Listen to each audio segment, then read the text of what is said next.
So ngayon po, attorney, mainit-init pa ang ating usapin ngayon dahil ito po ay patungkol sa midnight press conference na Midnight? ginawa. Yes, midnight press conference na ginawa po ng ating Vice Presidente Sara Duterte. So kaninang madaling araw lang ito nangyari, Mayroon bang attorney. press conference na madaling araw? Special, special made by our VP. Really? Midnight, yes. Talaga? So, kung sa mga nakapanood, malamang alam niyo na kung ano itong press conference na aming pinag-uusapan. Ikaw ba, attorney, napanood mo pa ang clips sa social Kanina may media? nakita kong mga clips na nakita ko yung kay Attorney Claire Castro, no? Na dinidiscuss niya yung press conference ng madaling araw ni Yes, Sara Sara Duterte. Duterte. Yeah. Pero hindi ko napanood ng buo kung ano yung pinagsasabi daw doon sa press conference, at meron daw parang mas malutong pa sa lapid chicharon at Ay, grabe. mas malutong pa sa piatos. Ay, mas malutong pa sa piatos. So, Oo, sobrang yun. lutong nun, attorney. Kasi ang lutong na ng piatos eh. So, hindi Ayun. mo napanood, attorney. Grabe. So, ayun nga, attorney, mga mabibigat na pagmumura ang Naku. binitawan ng ating Vice Presidente. At Sino ba meron minura? Actually, tatlo yung minumura niya, attorney. Tatlo? Yes, Okay. ang ating PBBM, Naku. si Ma'am Liza Marcos, and si attorney Martin Romualdez, Oo. ang kanyang mga pinangalanan dito. At may active threat talaga directly. Threat to life? Yes, threat to life sa ating presidente. Parang no? hindi naaayon sa katungkulan ng isang vice presidente Tama. na murahin mo ang isang pinuno ng bansa at ang kanyang mga kasamahan sa Kongreso. Yes, at ang At, sabi pa niya, attorney, this is a no-joke statement. Dahil totoo daw na meron siyang kinausap na mag-a-assassinate sa ating Pangulo. Alam mo, it reminds me of the case of Barack Obama in 2010 and 2019, where a person threatened the life of then President Barack Obama. Alam mo ba ang nangyari So may dito? similar situation nito sa US, Very similar attorney. sa situation ni Barack Obama at ang ginawa dito ng government nung Sino that ang time. nag-threat sa kanya, attorney? It's a certain Dean Miller nung 2010, tapos another person was sent to prison in 2019 for So, doing nakulong the same ito, thing. yung tao Pinakulong na ito. yan ng presidente. Okay. Sapagat yung threat to life of the head of the government, State of the country. State, hindi diba? joke yan, no? It may be considered also as a threat to the national security. Abay, kapag nagbanta ka sa buhay ng pinuno ng isang bansa, ay magkakaroon ng ano yan, ng uncertainty sa mind ng mga tao at matatakot. Ang safety natin ang nakasalalay dito. Nakasalalay ang seguridad ng ating Bawat bansa Pilipino. at ng bawat Pilipino. Kaya nga ang ginawa ni Barack Obama noong 2010, they filed immediately a case against the person. And that person was sent to prison for almost a year. Pero itong pangalawa ng 2019, mas may pumangalawa pa, mahaba. attorney? Oo, nung okay. hindi na siya presidente yata noong time na yun. Si Joe Biden na yata noon o si Trump. So may nag-threat ulit sa kanya? Oh, may nag-threat na, nagkaroon ng threat to life of the former president, dinimanda. So, kulong uli siya. But in this case, that is a very similar situation. The government may also institute a legal action against the vice president for threatening the life of the president, including the first lady. Yun No, nga, attorney. coming from the vice president, whose family background is notoriously known, no, dito sa mga extrajudicial killings. Involved, Hindi biro yan, nakakabahala yan. Kaya nga nung alam mo, di ba nagkaroon ako ng vlog last month wherein I advised the president na sabi ko, mag-ingat ka, Mr. President, because you have a very dangerous vice president. Tama. Yun ang sinabi ko last month. Ayan na. At with the father na proud na maraming napatay na tao. Oo, nakakatakot yan. So, Mr. President, you need to be extra careful, no? Kung meron kang bantay na 10, gawin mong 30 ngayon. Times 3 talaga dapat. Times 3 ka dyan, or times may 10. kinausap na daw, sigurado na, attorney, may siguradong kausap na mag-a-assassinate sa ating Pangulo. And I think it's not a joke because kung pagmamasdan mo yung itsura ni Sara Duterte, seryoso. Yung galit niya talaga, grabe. Nilisik. No? No? Alam mo, Parang hindi ordinaryo. nagbibiro. Oo.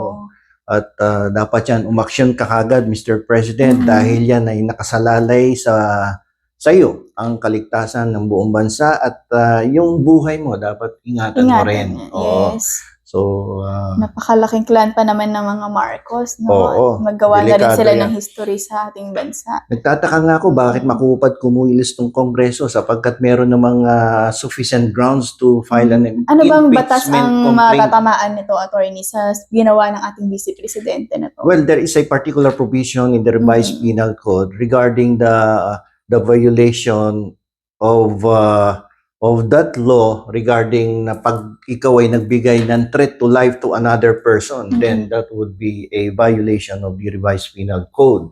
No, at pwede kang makulong at may fines and damages na maibibigay sa iyo. At ito, hindi lang basta-basta sa ordinary person, kundi sa Pangulo pa natin. Ang yung tinethreaten ay Pangulo. So, hindi biro to. So, kailangan umaksyon ng ating gobyerno regarding this threat to life of the President and the First Lady, including the Speaker of the House. So, mabigat yan. Mabigat itong na to, no? Senaryo ngayon. Hindi ko lang alam kung nandoon pa siya sa Kongreso eh. Kasi, di ba natulong siya ron? Ang Vice-Presidente. Ang ko, attorney, is pinatuloy siya ng kanyang kapatid sa opisina nito sa House of Representatives. Doon din ata ginawa itong press conference, kung hindi ako nagkakamali. Nandoon pa ba siya? I think so, aba? Balita ko kanina, early this morning, parang ayaw umalis. Parang ayaw umalis. Ganon. Okay. So, mahirap yun, no? Akala niya siguro, pwede niyang gawin yun. Considering the fact that the executive is different from the legislative department, assuming di siya alis doon, another case yun sa kanya. Ganun, attorney. Alam mo kasi, ang public place kasi or public building, although it is considered as a public property, but once a person stays in that building without any authority, no, vested by law or without any authorization coming from the officials of the legislative department, yung property na yun may be seen as a private property. So, parang trespassing siya yan, attorney. Yung action niya not to leave the premises despite the fact that there is a demand to leave. Yes. No, may order na umalis ka. That would be considered as a deliberate act of trespassing. So, ayun, panibagong panibagong kaso yan. Pero sana umalis na siya, no? As of this time, pwede pa naman siya mag-voluntary, social media. Hindi pa natin nakita kung umalis na ba eh.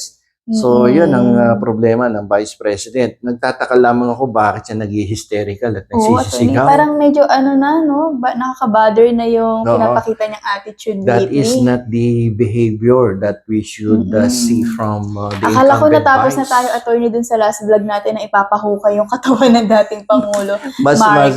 Ngayon pala, mayroon ng gusto na maglibing na talaga siya ng tao. Hindi na maghuhukay, maglilibing na siya ngayon.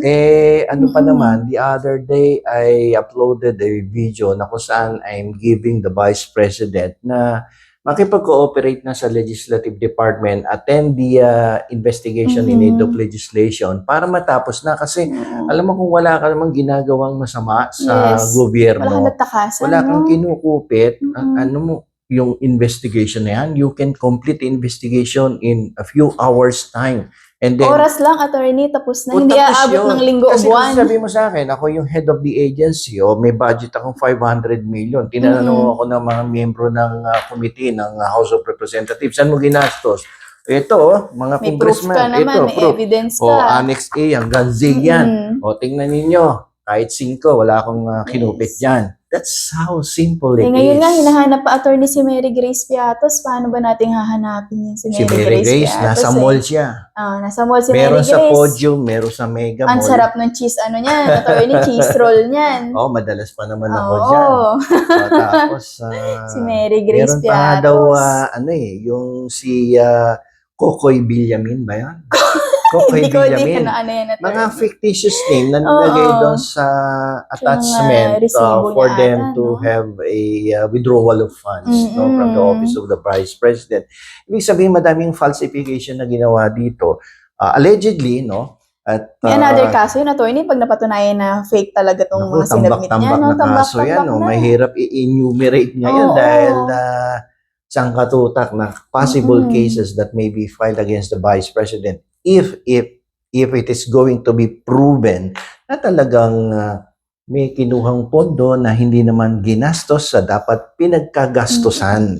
Tingin mo, attorney, possible pa ba malusutan to ng ating Vice Presidente? Ay, depende yan sa galing ng kanyang abogado at depende yan kung talagang wala naman siyang kinupit ay kayang-kayang depensahan. Kayang-kaya. Pero kung ikaw ay may ginawang kalokohan Oo. laban sa gobyerno at sa taong bayan, no, sa paggastos ng pera na ito ay inilaan mo sa isang bagay na hindi naman alinsunod sa pinag-uutos ng batas, ay delikado ka kahit sinong bartap na ang kuhanin mong lawyer niya. lawyer Wala, dyan. imposible. Ay madadali siya dyan. Ang hirap pa, Pero hindi kung- siya nakikipag-cooperate. Pero kung ikaw naman ay walang ginawang kasalanan sa taong bayan at malinis ang iyong konsensya na kahit 5 ay wala kang kinupit, kahit notaryo publiko dyan, kaya kang idepensa. At haharapin sa Simple, korte. no? Kasi simple. Ngayon, wala That is 1 plus 1 equals 2, 2 plus 2 equals 4. Ngayon, Ganun lang siya grabe. Ang kasimple. tagal na tumatakbo, attorney. No? Oo, biruin mo ilang buwan. Ayan, hindi maipakita kung ano yung ebidensya mo na saan mo dinala yung pera. Eh bakit ba nag-ano siya na parang hirap na ipaliwanag. So kung maipapaliwanag mo ng tama kung saan napunta ang pondo ng bayan, Madali lang sana. walang problema. Tapos na tayo. Alam mo, problema yung nangyayari niya kasi nababalam ang pagbibigay ng serbisyo ng gobyerno sa taong bayan. No? Napupunta doon tuloy ang focus. Napupunta Ang resources pa natin, Yung attorney. attention, biruin mo, kada may investigation, may pagkain dyan. Tax Pondo natin yan. yun. Oo, tayo Tax nagbabayad. natin ang No? gumagalaw doon. Binabawas yan sa Oo. sweldo nyo sa withholding tax. Diba? So, habang tumatagal yan, paano din Oo, ang... so kaya nga sabi ko nga doon sa isang vlog, Miss Madam Vice President, umating ka na lang. Pag-cooperate na lang. Oo, makipag-cooperate ka. Eh kung ikaw ay naniniwala na walang kasalanan, abay, sabi ko nga, sandali lang yan eh. Kung clean conscience naman talaga. Oo, isang araw lang yan. Tapos na yung investigation na yan. At wala ka ng problema at makakatulog ka na ng mahimbing. Pati yung mga yung empleyado Hindi mo sana sa puyat Office sa of the midnight Vice. conference ang mga staff niya. Hindi ka na magmi-midnight conference. Hindi mo kakailangan. Back to 8 to 5 office tayo, no?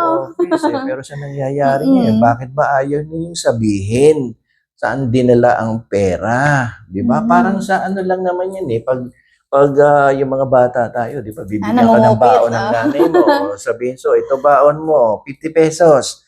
So hanggang bukas yan, 25 ngayon, 25 bukas. Pero kinabukasan, nanghingi ka ng baon. Ang tanong ng nanay, saan mo dinala ang saan baon mo dinala? Di ba, meron ka pang budget na 25 pesos?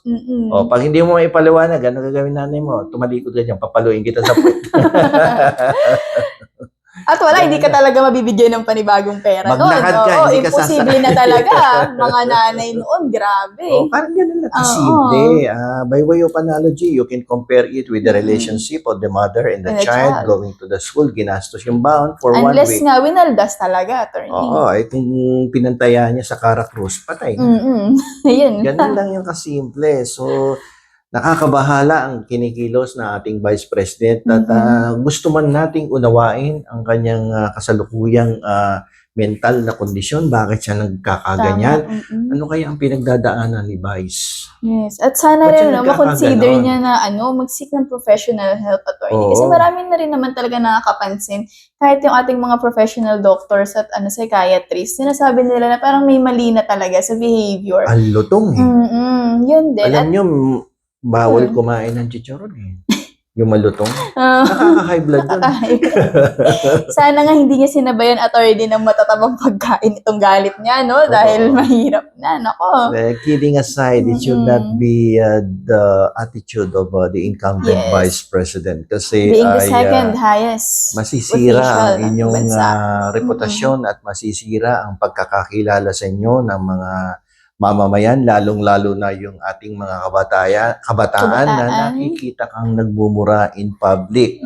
Yan ay siguradong mapapanood ng ating mga kabataan. Yes. Given na former siya, attorney, di ba? Sa Department of former Education. Mayor, former Secretary of Education, pagkatapos ganun ka magsalita. ay yun ang mas nakakahiya. Kasi sabi nga ni Vice President, nakakahiya daw dahil meron tayong ganitong klaseng gobyerno. Pero sa ganang akin, mas nakakahiya yung ikaw ay nagmumura in public at nakikita ng mga bata na ang aming napapanood, vice. very accessible at nasa social media nagkalat. Yung mga bata ngayon, grabe, mas magaling pa sa atin sa social Mas media. mahusay pa sa atin yung mga bata sa kalikot sa cellphone. Imposible na hindi ito aabot sa mga kabataan natin. Hindi siya magandang ehemplo.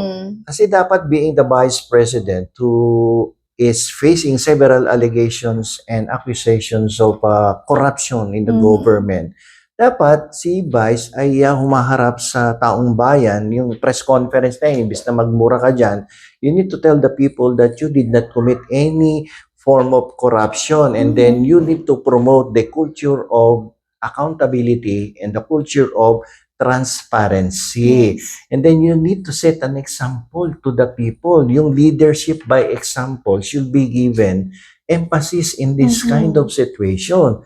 Kasi ang leader dapat nagpapakita yan na siya ay talagang dapat gayahin. Role model yan. Dapat tularan ng mga tao. Bilang vice-presidente ay ginagawa ang kanyang responsibilidad sa taong bayan. Hindi yung madaling araw maririnig mo ang lulutong ng mga grabe, paggising ko kanina, yun yung aga-aga, pagbukas ko ng FB ko, yun agad yung napanood ko, parang ang bigat. May death threat agad ako narinig. Ang lutong nung mura, grabe.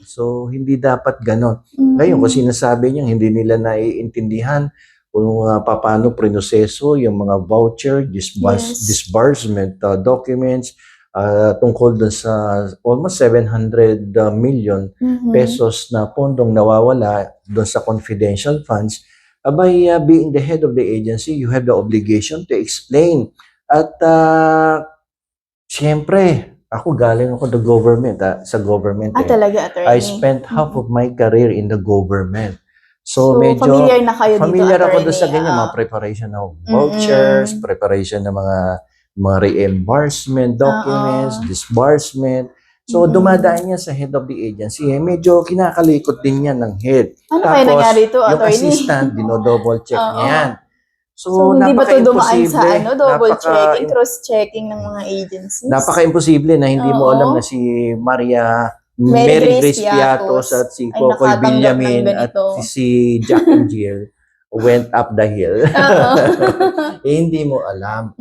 That would show that you are not an effective and an efficient leader of the organization. Kasi ang isang leader ng isang ahensya ng pamahalaan ay dapat nagpapatupad ng isang open line communication sa mga empleyado, lalong-lalo na sa mga opisyales. Tinuturuan mo yan kung paano humawak ng responsibilidad. At lalong-lalo na kung paano tumakbo ang proseso ng bawat dokumento, lalong-lalo na yung may kaugnayan sa pagmamanage ng pondo ng bayan. So, tinitrain mo yan dapat doon mo makikita gaano kagaling yung leader. Ikaw mismo may hands-on experience ka sa pag-handle ng proseso, ng pondo ng bayan. Pero kung sasabihin mo, unless ibang training ang nangyari sa opisina nila, attorney. Baka sa iba nahasa yung mga tao. Nahasa sa pamumuti. Ayun.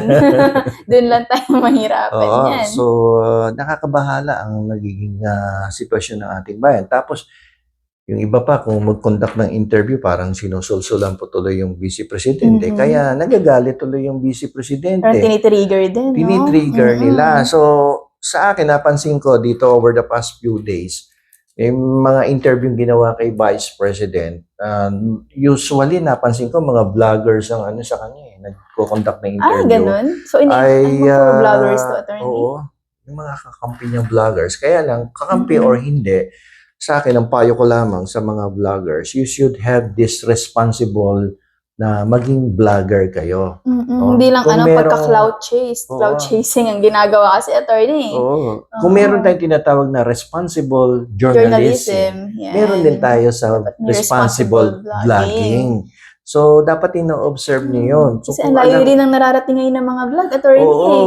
So, wag lang dapat ang intention niyo makakuha kayo ng maraming views at kumita kayo ng pera sa pagbablog sa YouTube or sa other social media platform. Isipin ninyo yung inyong obligasyon, responsibilidad bilang isang vlogger kasi it will have a great impact. Hindi basta-basta yung pagpapalabas ng informasyon na ganun, attorney, di ba?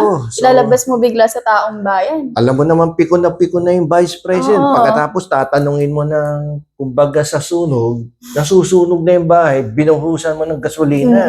Lalong nagalit yung tao. So, binuyo mo, sinulsulan mo ng sinulsulan. Sana sa mga vloggers, responsable sila doon. Be responsible because ang nakataya dito ay hindi lamang yung katayuan ng Vice Presidente at sa mga empleyado niya, sa mga tauhan, sa gobyerno, kundi yung buong bansa ang apektado dito. Kung paano kung nagkagulo? Paano ang mangyayari sa ating gobyerno? Diba? Kawawa ang mga bata. Kung magkagulo dito sa Pilipinas, paano kung may naniwala, people power tayo?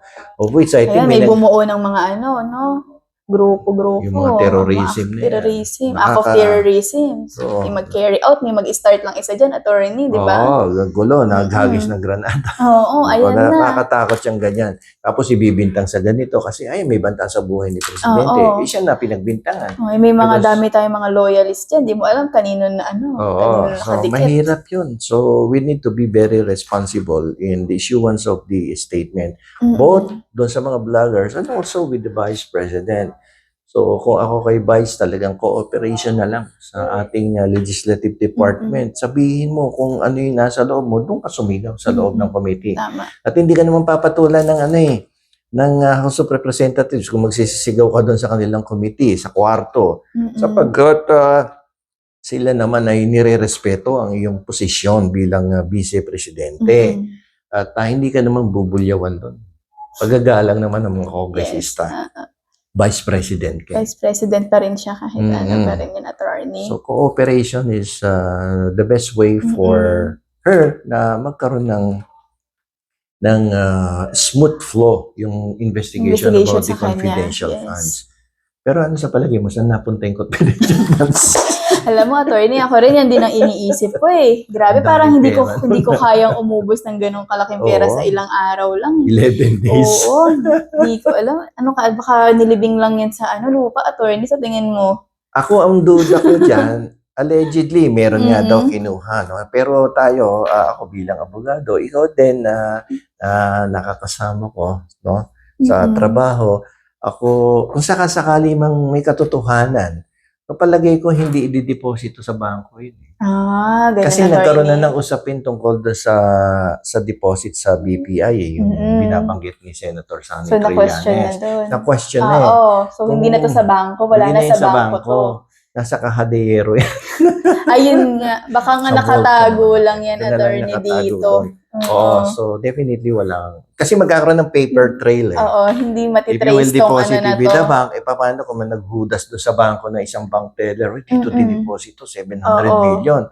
Putok na naman nagkaroon ng whistleblower. May whistleblower. So ang gagawin niyan, sa bahay na lang yan, if ever, not safe totoo. lang. Posible. Kung may katotohanan. Isa yun sa mga theory mo, attorney. Isa yun sa theory. Kung just in case may isang taong pinagbibintangan na gumastos ng ganung kalaking pera, ba't kayo dideposito sa bangko? I will just keep it in my house. Yes. Bibili na lang ako ng kahadero. Doon itatago, sususi ko na lamang. At hindi naman mahahalugog yung mo yung bahay mo So, naku, ewan ko ba ano nangyayari sa ating mga opisyales sa gobyerno. So, kasi naman, unang-una kasi yung qualifications ng ating mga public officials, particularly do sa elective position.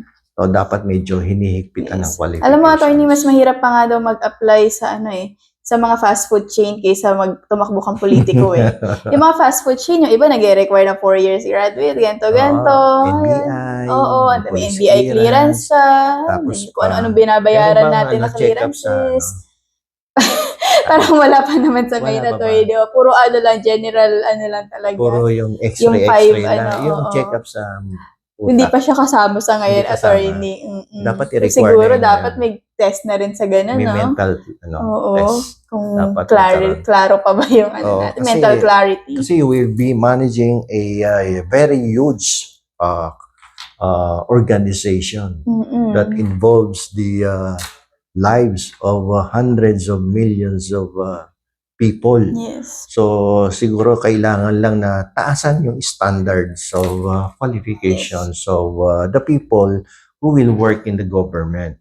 Hindi basta-basta kung sino-sino na lamang ang Kasi pwedeng ano rin yan, maging... attorney, di ba? Parang domino effect din yan eh. Kung sino Oo. yung leader mo, gaya yung mga staff mo, magiging ganun na din Mhm. yan eh. Hanggang sa pinakababang posisyon eh. Magre-reflect yung behavior niya, ganun. If you were in the position of the president, ano ang gagawin mo if there is a threat to your life?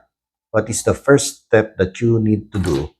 Just in case narinig mo madaling araw, pagising mo sa kama, bumangon ka sa kama, and then there is one statement, I have ordered already the killing of this blah blah blah. Siyempre, attorney, no, mababahala ka yan. First thing siguro gagawin ko, tatawag agad ako sa abogado ko. Let's carry out, a plan. Paano natin to ika-counter or how to protect my family, my life, ganyan. Dapat meron na agad action dyan ng Malacanang. Hindi ka pwede magpatumpik-tumpik dyan. Agaran kasi dapat to buhay immediate yan. action. Oo. So, mawawalan tayo ng presidente if ever. And then, At ang the worst papalit, thing is that, yung nagbanta ang papalit. Oo, yun nga. Gusto ba natin na gano'n ang papalit sa bansa natin? Hirap yan. Nakakatakot. Delikado yan. Oo. Actually, yun yung mga nababasa kong comments, attorney eh. Dun sa mga clips, puro gano'n nakakatakot. Ano na mangyayari sa natin, bayan, ganyan. Oo, kumbaga parang kumatay ka lang ng manok. Nasasabihin mo, papapatay ko yan. Para bang kumatay ka nga ng manok at mamaya itinola natin. Oo, parang gano'n na lang eh. Parang nawalan ng value yung buhay ng tao. Parang 5 na lang. Yes. I don't know. Siguro sa Davao, nagagawa niya yan, attorney. Nang libre na ganun talaga yung behavior niya. So sana naman tayo ay subaybayan ng ating Panginoon na huwag magkaroon ng isang sitwasyon na magbibigay ng delikadong sitwasyon sa buhay ng ating mga mamamayan, lalong-lalo na sa pinuno ng ating bayan.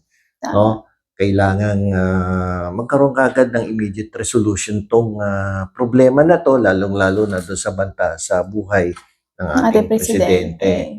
Hindi natin pwedeng pabayaan to at magpatumpik-tumpik. So tayo po ay nananawagan sa mga kinauukulan, you need to call for an immediate action to this threat to the life of the incumbent president. Yes. Hindi biro yan.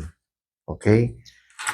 So, ano pa ba ang ating pwedeng pag-usapan tungkol din sa napakainit na balita na yan, no? Pagkagising, yan na lang. Yun agad ang bungad. Almusal yan, attorney ng mga kababayan natin. Oo, mainit pa sa Takot at kaba ang almusal kanina umaga. Biruin mo yung mga vloggers. Ako nga, unang gising ko kanina, bumulaga sa akin yung vlog ni Attorney Claire Castro. Ang bibilis din ng mga vlogger. May mga agad si sila. Attorney Claire, nakita ko parang inaantok pa nga. Nag-video na siya agad ng kanyang opinion. Oo. So, yun. Marami na nag-express ng kanilang nagulat opinions. Siyempre, nagulat di ba? So, nakakatakot. First time lang to, attorney, na may ganun. Ito yung first time na nangyari sa ating mga previous, naman, walang matitino yung mga dating vice. Since siguro nung naging vice president si Ramos, ang vice president, naging president si Ramos, ang vice niya si Erap. So maganda ang relasyon no kasi may posisyon si Erap do sa gobyerno ni Ramos. Nung naging presidente naman si Erap, 2 taon nga lang, ayun nga, ito medyo hindi naging maganda ang relationship kasi wala nga daw kasing friendship sa Tapos, nung naging si Gloria, yun, medyo mabait tong Noli de Castro, tahimik. Tahimik din. Hindi natin alam kung, basta tumahimik lang siya. At time ni Gloria. Ginawa lang niya ang trabaho niya. And during the time of Noynoy Aquino naman, ang Vice President is Jojo Binay. Nagkaroon naman ng cooperation doon sa dalawa kasi alam mo si Jojo Binay is a good friend of the former President Cory Aquino, anak si Noynoy. So, hindi siya ng gulo. Tumulong siya bilang cooperative naman. Oo, bilang isa sa cabinet member. Nung naupo si Duterte, ayun, hindi na naman maganda. Medyo doon nag-umpisa, iringan yun. attorney. Si Leni Robredo. Leni. Although kahit hindi binigyan ng magandang role ni Duterte, si Leni Robredo, nag-deliver yung tao. Yes. Nag-perform as a vice president. At ngayon nga, kay Bongbong, ito ang medyo delikado dahil ito masyadong vocal eh. Talagang sinasabi ko ano yung nasa kabaliktaran ng mga previous vice presidents natin. Kasi ano yan eh, isang hinga lang nandun ka na sa presidency tapos magbabanta ka. Yes. Aba, teka muna. Delikado yun kapag nagbanta ka sa buhay ng presidente. Considering the fact that you are the one next in line sa succession. Parang no? Iba yung dating tuloy, attorney. Oo, mahirap yun. So, kami intention. So, sabi ko nga sa'yo kanina, sa Amerika, dalawa yung pinakulong ng ni President Barack Obama na nagbanta sa kanyang buhay. No? At yun nga, yung pagbabanta kay Barack Obama noong 2010, hindi pa direct yung pinadaan doon sa, Craigslist? Craigslist? Ano ba yung Craigslist na yun? Parang ata yan, attorney. Oo, Jaryo siya. News, Oo, doon pinadaan yung threat. Ito, direct eh. Press conference, tapos live. Oh. At siya mismo. Siya mismo kita pa, may mukha niya pa. Grabe, hindi to AI, attorney. Hindi AI to. Nakita mo, nalilisik, nagmumura, direktang tinukoy yung taong... pinangalanan, buong pangalan pa. Oo, buong pangalan pa. 3 tao pa. Hindi lang first name. Kung first name lang sana, manghuhula ka pa. Sa dami ng sino ba dito? Oo. Ay, nako. Nakakabahala ang mga kilos at pananalita ng ating Vice Presidente. Sana itong maghapon na to, bago siya matulog, ay magnilay-nilay siya. Makapag-reflect ng ayos ang ating VP. At sana kung mayroong itong spiritual advisor, hindi si Kibuloy sana puntahan siya. Yes. No, at kausapin ng mahinahon at bigyan ng magandang paliwanag na medyo lamig ng ulo ng kaunti at huwag basta-basta magbibitaw ng salita na makakasama, no? Hindi lang sa kanya, kundi sa ibang tao. Iyon, attorney. We still hope naman po for the well-being of our VP. Baka may pinagdadaanan lang dahil sa dami din ng mga issue lately na ibinabato sa kanya or nape-pressure siguro sa mga investigations. We don't know. Pero sana po, hindi na maulit yung ganito, attorney, no? Nakakatakot. For the security pero of our country. Hindi siya ganun in love. In love kaya to. Kasi ang tao, pag in love, hindi ganyan kainit ang ulo eh. Ay, ganun, attorney. Inspired ka palagi. Inspired lagi. Minsan, masayahin, na cheerful. Kasi minsan pag in love ka, kahit may nangaasar sa'yo, hiningitian mo lang. Totoo. Pero kapag kulang ka sa pansin, madaling mag-init. Mag-init ang ulo. Baka may pinagdadaan. Yes, so hindi natin alam, attorney. Let's just wait for the update, no? Sana bago matapos tong araw na ito, meron tayong makuhang magandang update. Sana maliwanagan ang pag-iisip ng ating Vice President. Yes. And sa aming mga viewers, please engage po sa aming comment section. Let us know your thoughts po about this recent issue involving our Vice President Sara Duterte. No? Dahil hindi po ito basta-basta biro lamang na binitawan ng ating VP. Medyo malaki, mabigat itong threat na kanyang ginawa ngayon, attorney.